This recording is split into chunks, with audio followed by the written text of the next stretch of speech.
Hello mga ating, welcome to my daily vlog. As a worker, good morning. Pasensya na kayo mga ating, wala tayong update kagabi. Namiss niyo ba yung boses kong walang buhay? Kunwari pa kayo, baka nagpasalamat pa nga kayo eh. Charis, hindi ako nakapag-update kagabi. Kasi mga ating, wala akong masyadong video.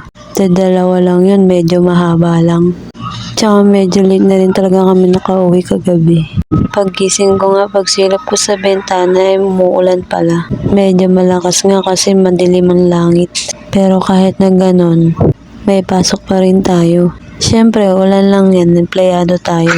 Kaya kahit masarap maghilata, papasok pa rin tayo para sa kinabukasan. Late pa rin kami nakapag-out ngayon. Dumaan lang kami sa Tikling para bumili ng ulam.